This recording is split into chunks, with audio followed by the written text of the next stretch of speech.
Doktor, cütlüklər olur ki, illərin evli cütlüklərdir. Onlar seksual olaraq bir-birlərini tanımırlar və onlar ailə olurlar. Onlardan yaxın bir-birinə kim olmalıdır ki? Kişi gedir, cinsi ehtiyacların barədə hər hansı bir qadınla ödür. Onun elə istəkləri var ki, onu qadından istəyə bilmir. Yəni, bu arada olan məsafə nədən qaynaqlanır cütlüklər arasında? Baxın, bizim mentallığımızda bir gözəl bir namus anlayışı var.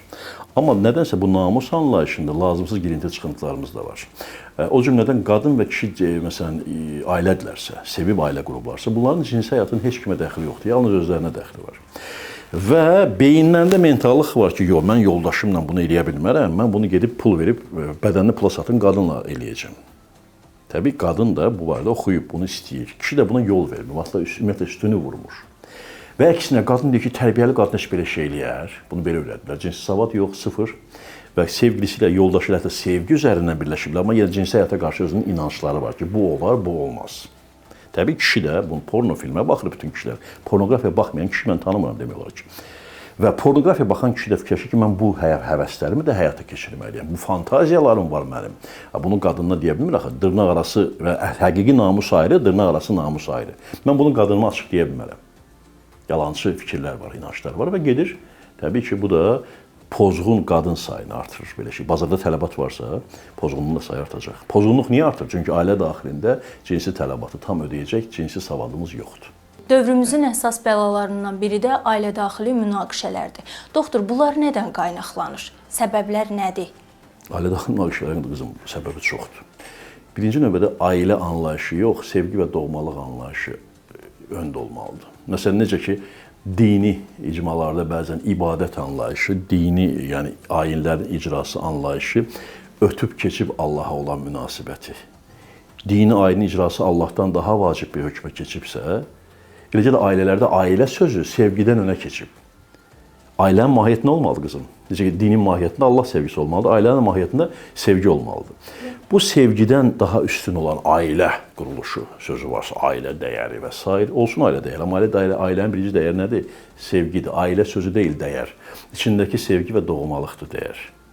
Deməli, dağılmanın birinci səbəbi nədir? Ailələr şərti olaraq ailə xətrinə qurulur. Oğlumu evləndireyim, vaxtı çatıb, qızım ələ getsin, vaxtı çatıb. Qızımın başını bağlayayım ki, namusunu getsin, əri çəksin. Yəni, xüsusilə bəzi bölgələrdə bu dəhşətli səviyyədədir. Qohum evlilikləri ki, pulum qırağa çıxmasın, yaxşı ki, bunu qanunla qadağan edərlər. Xaloğlu, əmoğlu pul qırağa çıxmasın, nəslimizdə qalsın, kökümüzdə qalsın. Öz çörəyimi özüm yesin bu şəkildə. Bu məsələlər birinci ailə dağılma səbəbi. İnsanlar ayıqdır indi. Pandora qutusu açılıb. Pandoranın yeşiyi açılıb. Bütün mənfiliklər üzdədir. Sosial şəbəkələr var.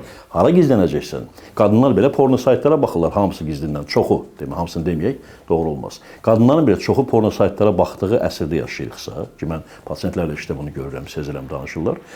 Belə bir əsrdə bir gün ayılır qadın da kişi də ki, mən düzgün həyat yaşamıram. Bu nədir ailə xətrinə ailə? Münasibət yox, sevgi yox, sığal yox, nəvaziş yox. Ailə dağılır. Doktor, elə ailə... Bu birinci bazı səbəbdir. Digər səbəblər də var təbii. Sevən insanların da ailəsi dağıla bilir. O ayrı mövzudur. Əli bəy, elə ailə daxili münasibətlərdən danışmışkən əsas mövzulardan biri də gəlin-qaynana münasibətlərdir. Bunun kökündə hansı psixoloji səbəblər dayanır? Bunun kökünə dayanır. İki qadın bir mətbəxdə, bir ayaq yolunda, bir hamamda ola bilməz. Mümkün deyil ola uzun müddət. İki qadın bir mətbəx, bir hamam yolu, bir ayaq yolunda uzun müddət dolana bilsinlər. Onlardan biri və ya hər ikisi ruhən o qədər yetkin olmalıdır ki, müdrik olmalıdır, mərhəmətli olmalıdır. O unitazın içində qalmış ifrazat qalıqlarına fikir verməməlidir. Qaynanam ayaq yoluna gedəndən sonra orada nəsə qalıb. Ya qaynana gəlinimin tükləri qalıb burada, hamamda. Və yaxud mətbəxdə mən bunu bura qoymuşdum, qızım gətirdi, gəlinim gətirdi, başqa yerə qoydu. Qadınlar bunu fikir verməməyə öyrənsələr, bu da böyük müdriklik tələb edir. Təəssüf ki, çoxlarında yoxdur. Təbii ki, bir evin içində eyni sanitar qovşaqda və eyni mətbəxdə iki qadın mümkün deyil bir yerdə olsunlar.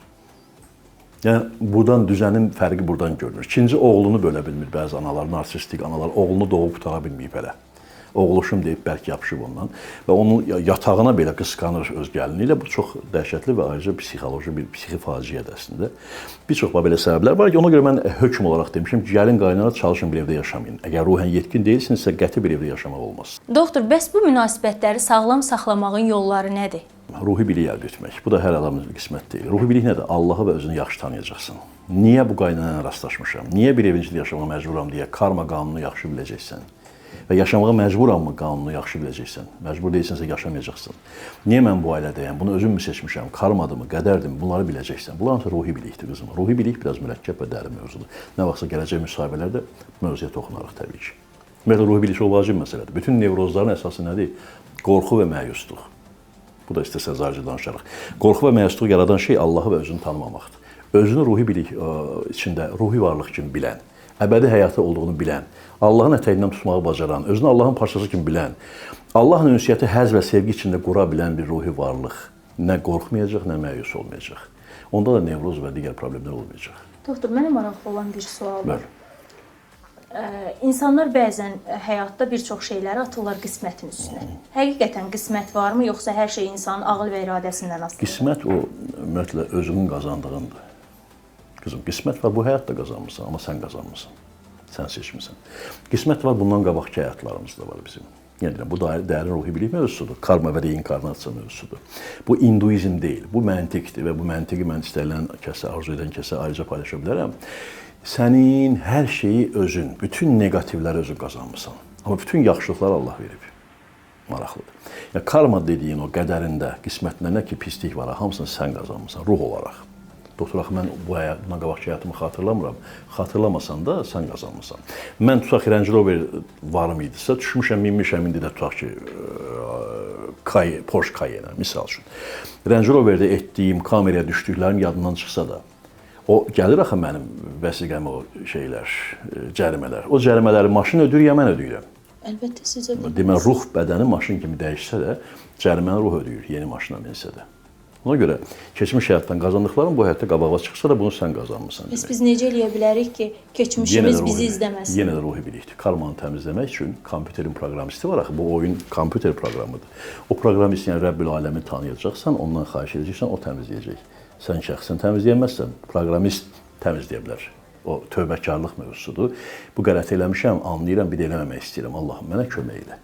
Onda sənin karman təmizlənir və yeni günah yığmasan, qismətin təmizlənə bilər. Biz bu məktəbi keçirik, bu ruhi bilik məktəbimizdir bizim. Biz bunu, yenə deyirəm, ayda bir dəfə, 2 aydan bir eləyirik. 9 nəfər insan üçün eləyirik. Bu ayrıca, bu barədə elan veririk ayrıca. Əli bəy, əsas mövzulardan biri də indiki gəncliyin bəlası olan narkomaniya ilə bağlıdır. Narkotika yeniyetmələrin meyl etməsinin səbəbi nədir? Bugün biz hər bir mövzudan geniş danışmasaq da pəncərələr açdıq. Mən düşünürəm ki, bu bir toxum olar və gələcək müsahibələrdə hər bir mövzu haqqında geniş danışarıq. Amma narkomaniya dərman asıllığıdır, kimyəvi asıllıqdır. Bugün asıllıq sözü deyirlər. Narkomaniya, alkoqolizm yox, asıllıq. Narkotik asıllığı, spirtli içki asıllığı. Nədir bu asıllıq? Ruh həzz axtarır. Bax, qısa mahiyyətini deyirəm sizə. Hər bir ruh həzz və rahatlıq axtarır. İnsan narahat olanda, bir çıxış yolu tapmayanda, sevgi almayanda, mənliyini təsdiq edə bilməyəndə narkotika girdabına yuvarlana bilər. Bu moment bayaqki dərman mövzusunda olduğu kimi bunun da satıcıları var axı. Bu an o satıcı yanında hazır olur ki, ala bunu at, daha yaxşı olacaqsın. Və başlayır narkotik dünyasına səyahət. Narkotik asıllığı və gənclər, yeniyetmələr ki, ailələrdə sevgi və doğmalıq yoxdur və əksinə qudurulmuş gənclərdə məsuliyyətsizdir o yeniyetmələr. Onlar təbii narkotik girdabına yuvarlana bilər. Valideynlər diqqətli olmalı. Yeniyetmənin valideyni diqqətli olmalı mövzularda. Zəmini biz yaradırıq. Narkotik asıllığın zəminini valideynlər yaradır.